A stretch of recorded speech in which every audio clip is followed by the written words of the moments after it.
Good morning, babies. How y'all doing? How y'all doing this morning? Y'all got food? Y'all doing good? Yeah. What up? What's up? How y'all doing? Why are you so dirty? Why are you so dirty? Yep. All right, I'm gonna get y'all some food right quick. Come in and check y'all eggs. Let's get y'all some snacks, huh? All right. Yeah, chill out for a second.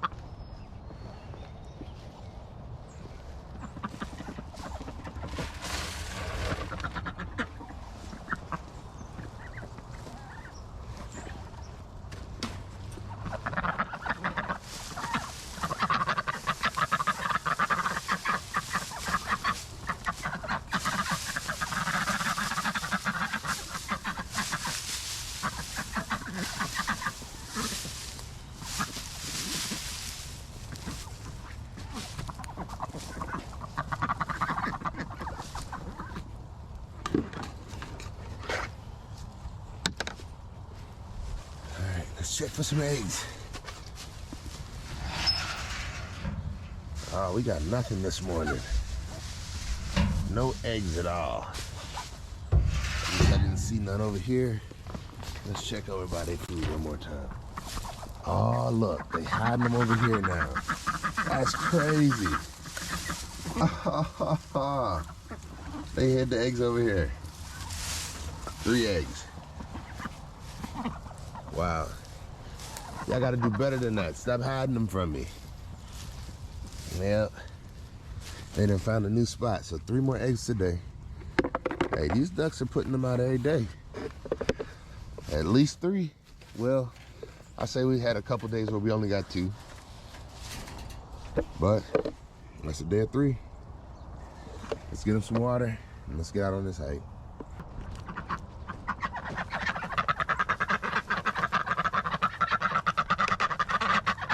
What up, babies?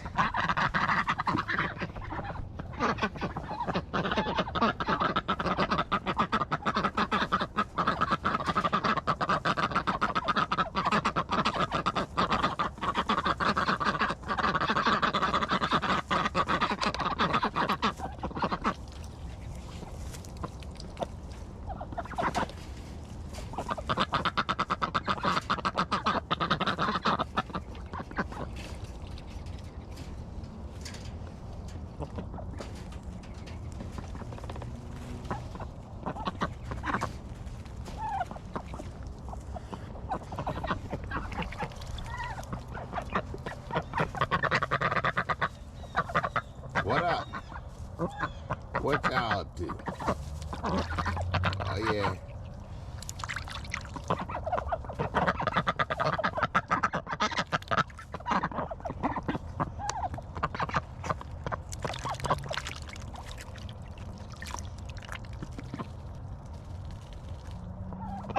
What y'all gonna do today? Y'all gonna hang out in here all day? Yep, y'all liking it in there so far? Oh, yeah. All right. Well, let's get out here on this hike. You gotta take it easy.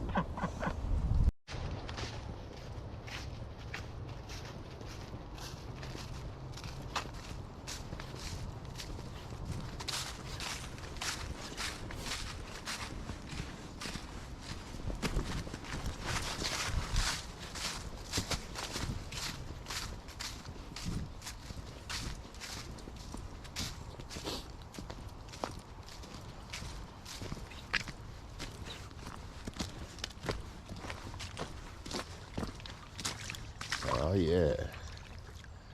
Hey, good morning, y'all. Good morning, Shaw. Another beautiful morning.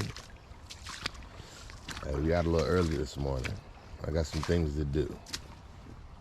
Yep, today's Saturday. And we've already had a very, very early start to the morning. This morning has started off with an early learning lesson for, in my opinion, everybody except for my youngest because he's still asleep. But really, My oldest is the one who should have learned the most from this morning. At least I figure he should have. So I'll tell you how the day started out. Yesterday we sat down and we had a little talk about what today was going to hold. My oldest son has a wrestling tournament that he is participating in this morning for his school. And so very early this morning at about 6 o'clock, he needed to be on the bus so that they could head with the school to his wrestling tournament. Well, problem is we woke up late this morning. We had a power outage last night, but that is not why we woke up late. Basically, let me give y'all a rundown. I'm trying to teach my kids, which is very true, that at some point we all have to learn how to take responsibility for the things that affect us. Now, my kids are young, so they're learning, but they have to learn at an early age that you can't blame anybody for something that doesn't go right for you. I don't know if I'm wording this right, but I'm trying to explain this kind of like I explain it to a 12-year-old and a 9-year-old.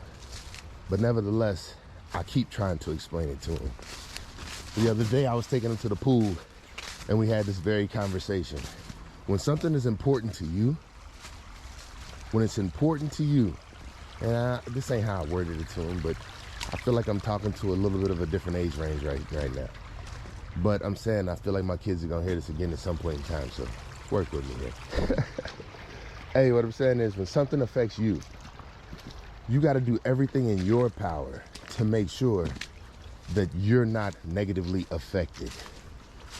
Basically, we talked about everything that was needed today. And yeah, he got his bags and stuff ready last night, which was good. That's what I'm saying. That's the initiative. That's the step forward. Then he set an alarm clock. And I'm saying that's good. But what happened is we get too dependent on one person in the household being good with an alarm clock. I'm not gonna lie, that's my wife. Everybody will wait for her to be good with an alarm clock. And when something doesn't go right, like this morning, we all overslept. You can't look at any one person and say, it's your fault. I'm gonna be honest. I feel like my wife takes too much responsibility for that.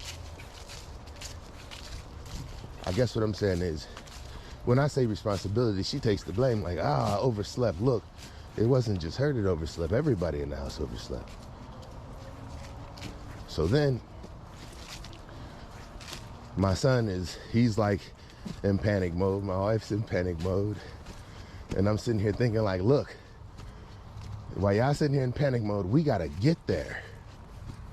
And everybody's saying it's too late. And I'm like, call somebody. Nobody had a number. And I'm sitting here thinking, oh, but what I'm saying is this is part of my unpreparedness too, right? So we just get in the car. We start driving.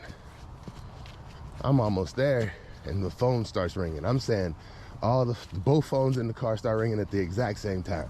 Excuse me, I do have somewhere to be. I'm walking and lollygagging. Hey, that hill getting me too. But anyway, I'm operating off a little sleep this morning, y'all. So we getting there, and the point that I be trying to make to my kids is, look, oh, we got company. Hold on, give me a minute, y'all. Oh. All right. How you doing? All right, you? Doing pretty good. Stop. Stop. All right. Stop. Yeah. I guess what I'm saying is, as I notice that there are kinds of people who won't take responsibility for their actions, there are people who will take responsibilities for others' actions, and then there's people who take responsibility for their own actions. I guess what I'm saying is the most responsible to me is the one who takes responsibility for their own actions. Because even a person who takes responsibility for other people's actions, they're an enabler if they're enabling somebody to have the wrong action. So that could be wrong too, y'all. So don't just think, yeah, I'm not just taking responsibility for my actions, I take responsibility for others. Look, that ain't always a good thing. So that's just how I view that. But what I'm trying to teach my kids is, look, this affects you. And if it affects you, then you have to be the ultimate person to take responsibility for it. Whatever that looks like to you. And I'm saying right now, an alarm clock. And I'm saying, I feel like that's my purpose. Because in my opinion, the rest of the world does not care about your opinion or your excuse when it comes to being disciplined. If it don't line up to what they saying in the book, and I'm saying that boils down to black and white. And I feel like too many people deal in this area that we call gray area. And when you deal in that gray area, it's always up to subject to interpretation. And when that happens, normally, if you're the only person who views it that way, your interpretation is the one that is wrong. Ooh, that was bad. Ooh. Yeah, that was bad placement, bad timing. Luckily, your boy was light on his feet. Cause whoa, that almost twisted my ankle. All I need is to be out here talking about some, hey, not just my knee, y'all, but now my ankle too. Yeah, don't need those problems. Hey, but my knee feeling pretty good. Quick update. But make a long story short about that, maybe even finish the story, because I didn't, I guess. Your boy been up and running since first thing this morning. And we got him there on time, even though he did get up late. But I guess the point is, it's a lesson to be learned.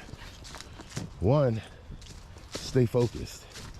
If we would have sat there and said, oh no, for 1 second longer, we wouldn't have made it. So while you thinking that everything ain't going right, still keep moving in the right direction, yeah? I'm saying that's proof today. We knew we was late. We knew we did something wrong, but we didn't sit there and act like it was somebody else's problems. We kept moving in the right direction and we made it to our goal anyway. I'm saying that's what life is like. Stop thinking you don't have control over it. I know some people were like, man, it'd be too late. I'm serious. Hey, when I be listening to Dave Ramsey, that's what I be hearing, and people would credit that. And what I'm saying is, to me, I guess I'm trying to express that I can talk about anything and still get my point across. I don't know if that makes sense to y'all or not, but I feel like I can use credit debt as the variable. I can use relationships as the variable. I can use physical health as the variable. I can use mental or spiritual health as the variable. I'm saying you put whatever it is you want to into what I'm talking about, and I'm saying keep moving in the same direction, and I'm helping you work that junk out, baby. You hear where I'm going with this? I'm saying if you got credit problems, I'm saying, hey, let's get that junk in shape, baby. Start taking steps towards getting it done. What I'm saying is, if you feel like you got problems with your weight, what I'm saying is, hey, let's start taking some steps to get that junk done.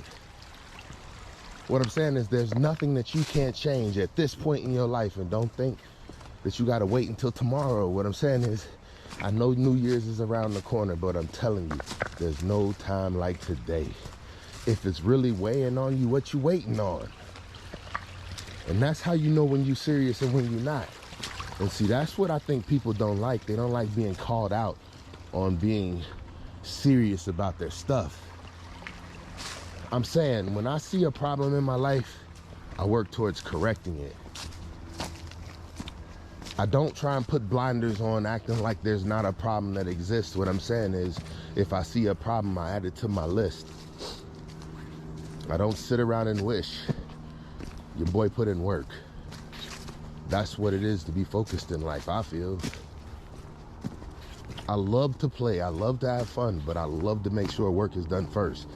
It feels a whole lot better on that side than trying to recover from fun. That don't sound like fun to me. Recovering from fun don't sound like fun. And what I'm saying is, I don't care if it's a workout that you call fun. When you're recovering from it, it shouldn't be the most painful thing of your life. I used to think that though. Like I used to get in the gym and tear my muscles up behind the weights. And then I'd be sore, too sore to lift my arms for 2 or 3 days later. And I'm like, why? This junk is stupid. And then I realized I can get to the most fit shape of my life by doing simply what I enjoy doing. And now here I am, y'all. And what I'm saying is, yeah, it took me a while to figure that out. But all these daggone regimens that people giving y'all, what I'm saying is simply go out and do something different than what you're doing today. Because obviously what you're doing today ain't working, right? Where am I going with this? Why I'm so daggone pressured today? Oh, I know why.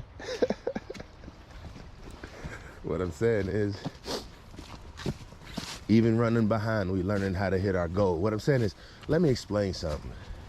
I guess when I was in the military, I felt pressure behind every time I ran late. Because I'm saying, it was more people below me at one point in time that was looking at me saying, "Oh, you late." That hurt me 10 times more than having to sit in a chair and explain to somebody why I was late. What I'm saying is, you know why? Because why I was late was simple. I don't have an excuse. I was late. What you want me to say? What I'm saying is, there should be nothing more that changes a person's mind than that right there. You want me to what? I'm saying it ain't no excuse on why I'm late. I'm here. Let's deal with it.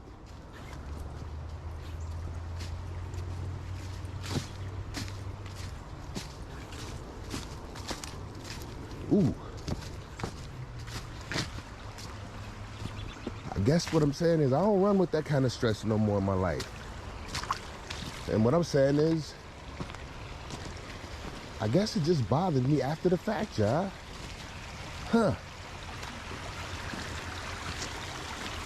Like I got a delayed reaction to what people go through with shock. I just deal with, and then you deal with it on the other side of it.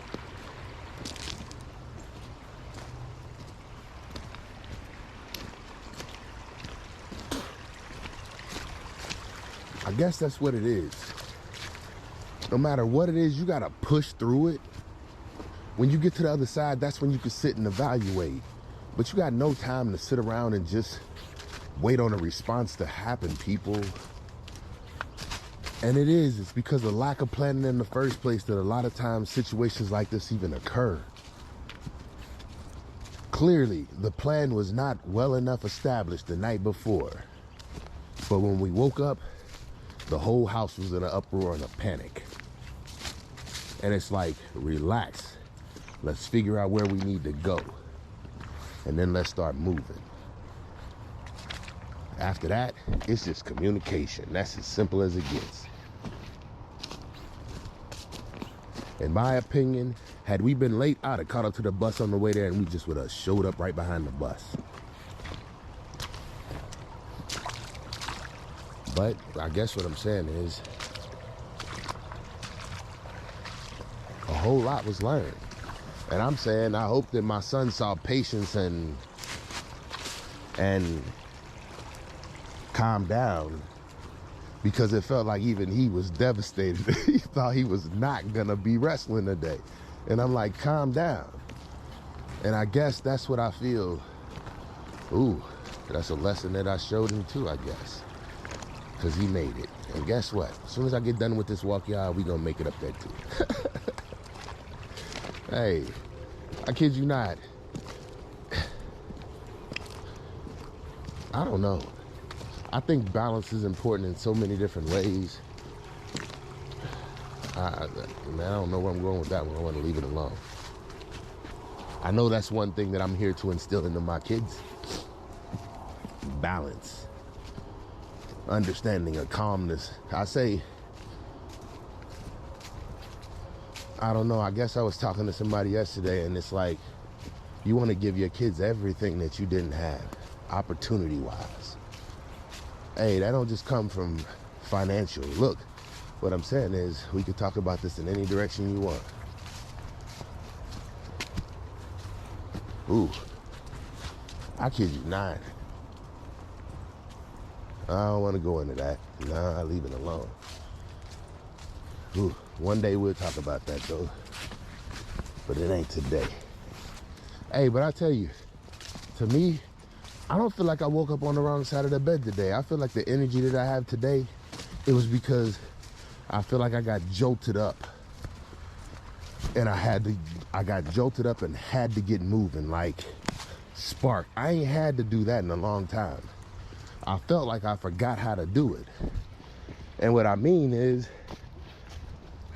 I done started to set my life into a routine of I can wake up when my body wakes up. I don't have to wake up in an alert state.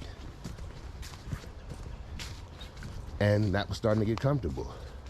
And then today, it was jump up and you got to think clear. Hey, but what I'm saying is, I'm glad to know that junk ain't got rusty, because I'm saying anything that you don't practice, you will end up losing the ability to do. I feel like that's true. I feel like this morning was a fire alarm drill. It's a panic. All right, so what are we gonna do? Calm down, calm down. Let's go. And all I could think about was, let's not make this situation worse by speeding and getting a speeding ticket or getting into an accident. That would make the situation worse. And what I'm saying is, when I watch TV shows, I be seeing the compounding the interest in the bad way. Hey, check this out. So I'm watching Cops yesterday, y'all. And this is exactly what I mean. Listen to this story. This dude gets pulled over because he has the wrong license plates on the car. All right, rule number one. If you have any kind of issues in your life, or don't have any kind of issues in your life, don't ride around in a car that has plates that are gonna get you pulled over. That's if you're in good standing or out of good standing. Rule number one, don't do that. That's a bad thing. All right, check this out. He gets pulled over. Police says, hey, the reason I pulled you over is because those plates don't match for this car. He said, oh, it's not my car. Like, that fixed everything. Like, okay, that explains it all. He's like, do you have your license and registration? Proof of insurance? He's like, oh yeah, hold on. He goes looking for it. He said, oh, I'm sorry, I don't have it either. He's like, which one? He's like, none of them. You didn't know you didn't have them. You're searching for them. Okay. So the police asked him, he said, do you have any drugs or anything in the car? He says, no, I would never do anything like that. He's like, he sounded believable, honestly. Cop's like, all right, let me go run your name. Comes back. He's like, hey, guy, you got 2 warrants. The guy's like, what? I didn't know. Like, what? Okay. There it is again. If you got warrants, don't be out driving, period. Then he had a suspended driver's license. It's like, these things are just adding up. So he gets thrown in the handcuffs. Put him in the back seat. Now, all these things, they got consent to search his car. The guy gave him consent. Like, yeah, go ahead.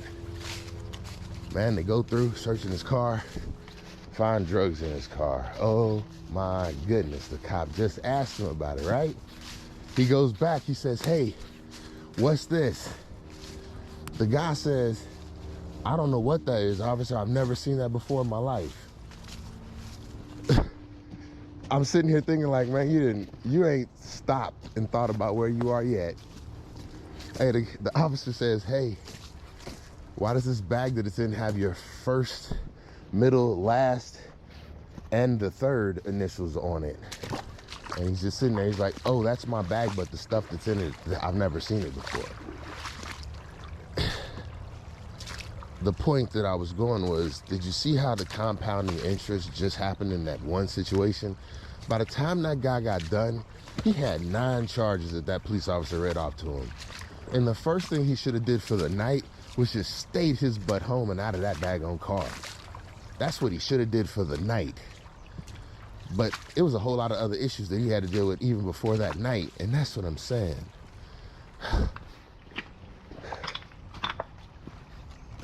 I don't know where I'm going with this. But what I'm saying is, it's like we draw Ooh, this is getting in the sticky situation ground right here.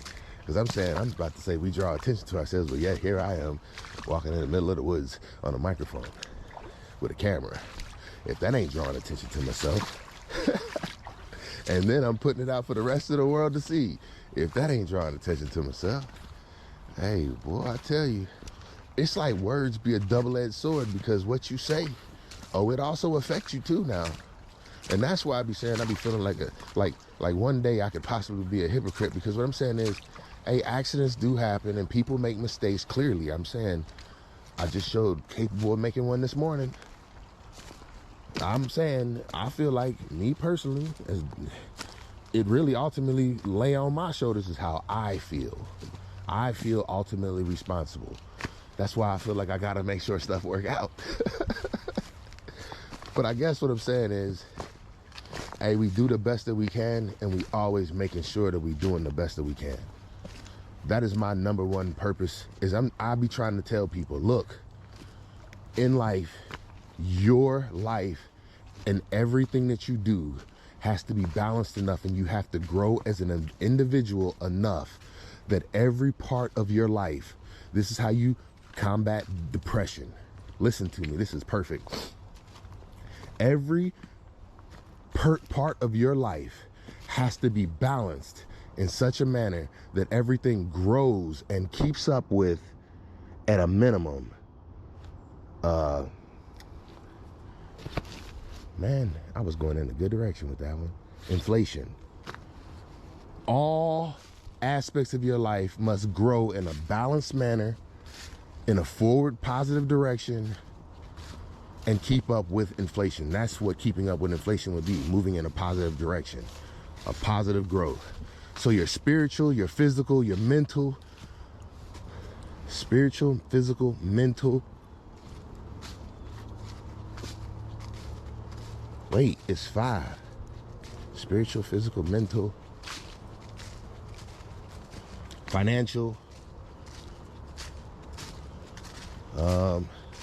So I guess overall, we're gonna just say overall wellness. So I guess it would be like a meter. Your 5th one would be, I don't know. But what I'm saying is, when you continue to grow in all of them at the same pace, I'm saying if you can keep your spiritual going in a positive direction for you, whatever that is. For me, it's Christianity. I'm saying if you can keep it moving in a positive direction and always feel like you're being blessed, because I'm saying by simply seeing every day we are being blessed.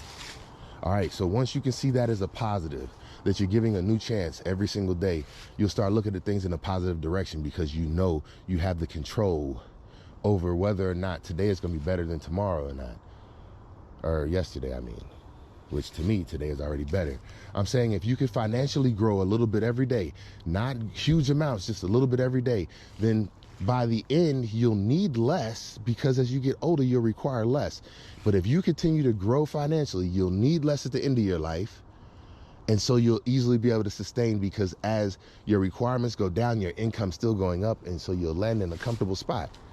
I'm saying for your physical, if you keep your physical, go and get a physical coach if you don't know how to do it. Saying somebody who will teach you how to be better, like physically fit.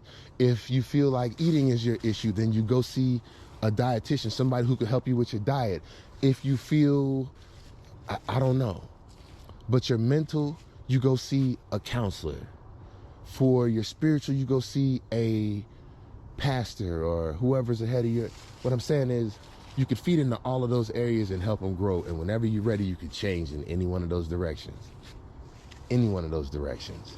But the best thing to do is try and get every last one of them balanced and growing in a positive direction. And that right there will be the way to combat depression. Which they say is just simply the loss of hope. If everything is moving in a positive direction, I would hope everything is always going well.